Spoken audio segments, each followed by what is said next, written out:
Bonjour et bon sabbat. C'est un plaisir pour moi d'être avec vous. C'est un privilège de passer un moment agréable sur l'engagement de deux personnes. La maman, enfin pas la maman, la fille et le papa.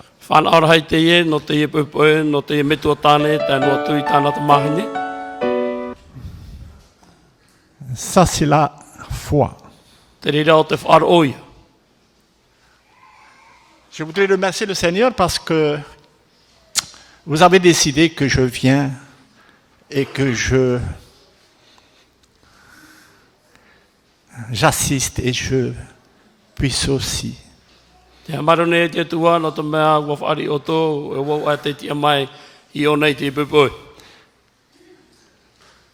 Ça m'a touché au cœur. Je n'ai jamais pensé que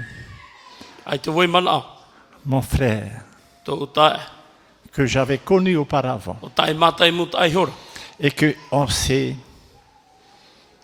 éloigné parce qu'il était de l'autre côté. J'étais pasteur d'ici. Et puis finalement, aujourd'hui, et on se rencontre dans le Seigneur. C'est une grande joie. Et surtout avec sa fille Noéline. Ils ont décidé aujourd'hui de renouveler leur alliance à l'Éternel. Je voudrais aussi souhaiter la bienvenue à nos frères et sœurs que je connais très bien ici, dans cette église. Et je voudrais m'excuser auprès de le chanteur de Mopiti, parce que je ne l'ai pas du tout reconnu. Je ne sais pas si vous me reconnaissez. Oui, alors, mais il a une belle voix. Il a une belle voix, avec sa femme et leur fille. C'était une belle introduction dans cette cérémonie de baptême. Alors, j'ai choisi comme thème la foi qui guérit. Oui, vous avez peut-être lu le texte. Vous savez, la foi, ça ne vient pas comme ça. Mais tout d'abord, je voudrais souhaiter la bienvenue à Émile Vernodon. Je n'ai jamais cru qu'on va se rencontrer. Et je pense qu'on est au même âge. J'ai 71 ans. Et oui, 71 ans, ben ça fait beaucoup ça. Grâce à Dieu, on se rencontre dans la chapelle de l'Éternel. Oui, avec sa femme. Alors aujourd'hui, c'est un moment important pour l'église de Arouet. Si nous sommes tous ici, dans ce sabbat, eh ben, nous réclamons la guérison. Je vous dis que je suis vraiment guéri. Et pas n'importe comment. Parce que c'est Dieu qui produit le vouloir et le faire. Alors je suis vraiment content. Et ma prière, c'est qu'il revienne tout de suite. Mais il y a encore d'autres personnes à guérir. Alors donc, j'ai choisi ça comme thème de réflexion. Dieu ne choisit personne. Enfin, Dieu ne fait pas d'exception de personne. Mais il y a une seule condition. C'est la foi. Mais la foi, non pas quelque chose qui est comme ça, croire en Dieu. Non. Nous croyons tous que Dieu existe. Mais avec une foi et les œuvres. Donc, dans l'histoire de ce personnage, c'est un personnage quand même reconnu. Et puis considéré. C'est un homme fort. Il est vaillant. C'est lui qui a libéré les Syriens. Aujourd'hui, la Syrie est en guerre. Tous ceux qui sont en Syrie souffrent. Ils veulent la guérison. Eh bien, il suffit de se rappeler de ce personnage. Comment s'appelle ce personnage? Naaman. Qui ne connaît pas l'histoire de Naaman? Il voulait vraiment la guérison. C'était le désir de son cœur. Mais il y a eu un petit déclenchement.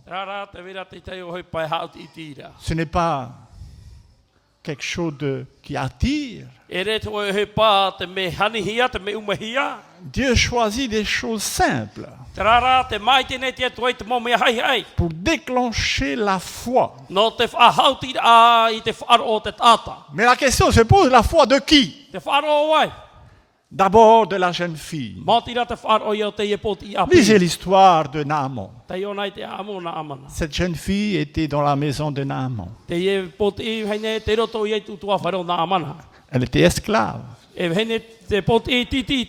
est dans la maison pour servir Naaman. Et puis voilà, la jeune fille s'est dit, si au moins mon Seigneur sait que il y a un prophète qui peut le guérir. Alors, je vais vous poser une question. Qu'est-ce qui la pousse de dire cela? Eh bien, c'est sa foi. La foi, c'est aimer l'Éternel et obéir.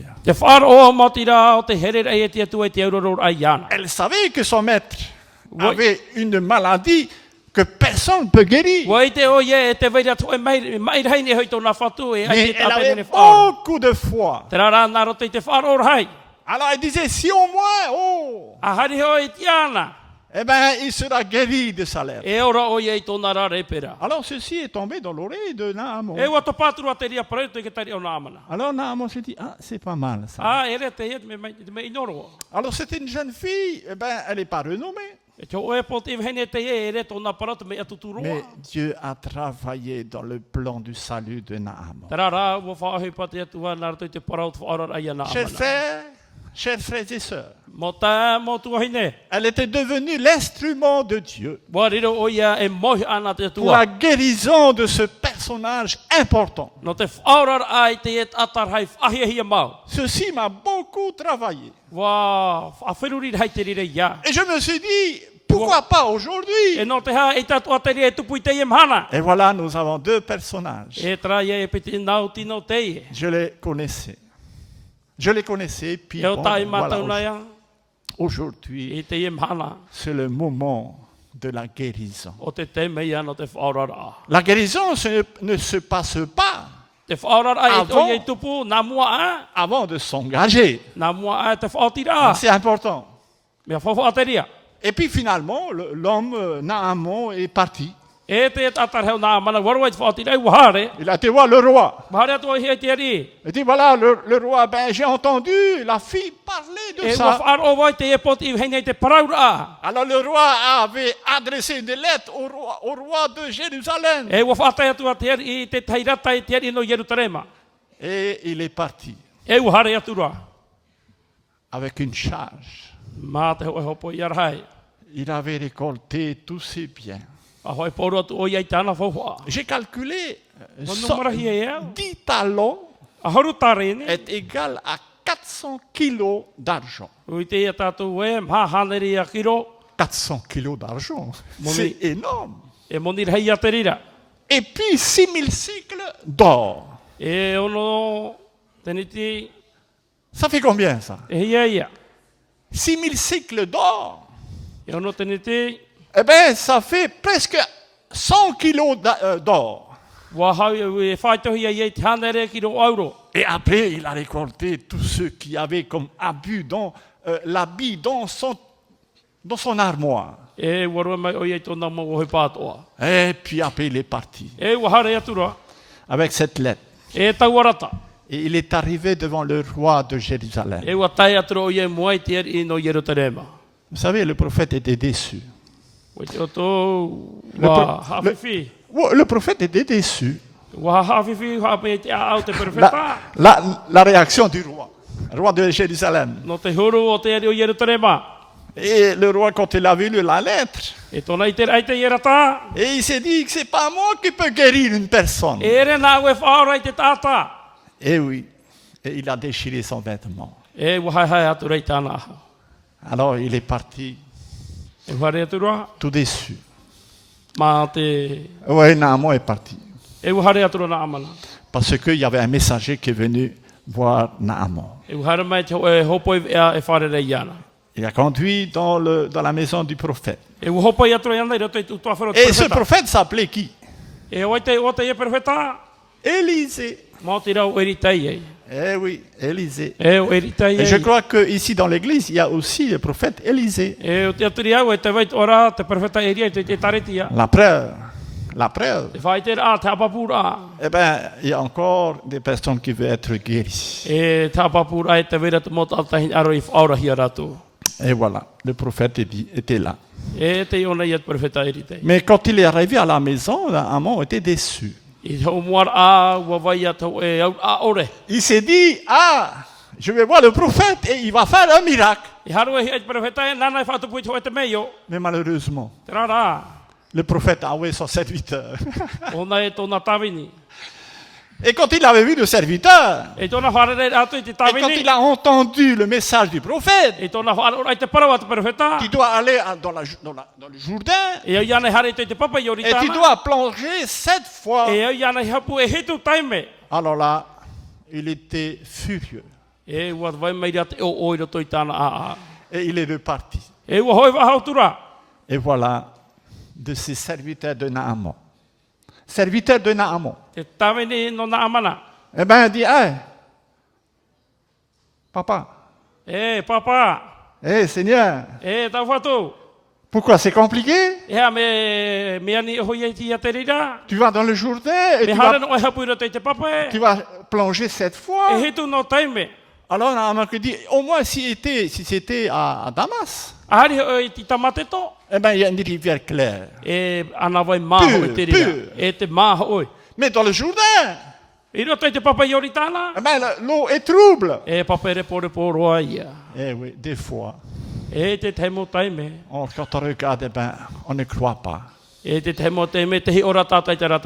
amis, le miracle se trouve dans le Jourdain. Vous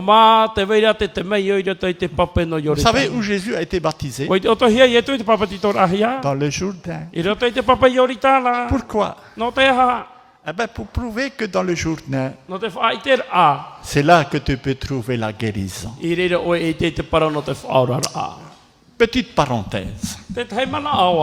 C'est vrai, j'étais pasteur de Mopiti. Ça fait beaucoup d'années, ça. Ça fait 30 ans maintenant.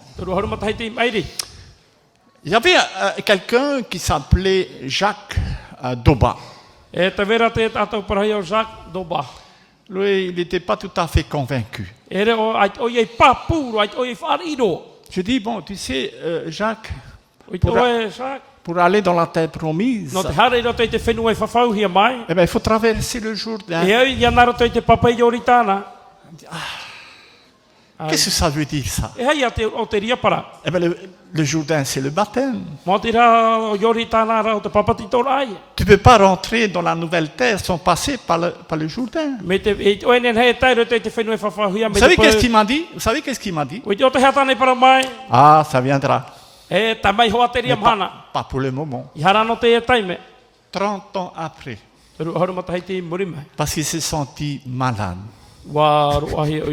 Comme Naaman. Il a cherché. Et il s'est rappelé de ce que je lui ai dit. Il m'a appelé. Il me dit, pasteur, est-ce que tu peux me baptiser? Il dit, bien sûr, il n'y a pas de problème. Amen. Eh ben, il est venu ici dans cette église. Ah, moi j'étais content.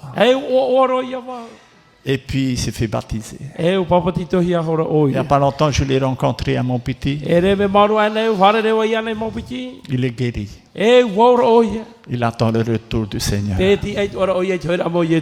J'ai papa Manu, Noéline. Au moment où tu t'engages, eh ben, tu seras guéri. Alors le serviteur dit, Naaman, va dans le Jourdain. Obéis. C'est pas compliqué. Et il est allé. Il a plongé 1, 2, 3, 4, 5. Pas encore de changement. 6. Et 7. Enfin. Vous savez, il est revenu voir le prophète. Alors il a offert à ce prophète 500 kilos d'argent. 100 kilos d'or. 10 vêtements neufs. Ah, si vous êtes à la place du prophète, qu'est-ce que vous aurez? Quelle est votre réaction? Ah oui, j'ai beaucoup de projets. Je vais pouvoir réaliser tous ces projets. Alors Naaman était prêt à tout donner pour Dieu. Mais la réponse du prophète,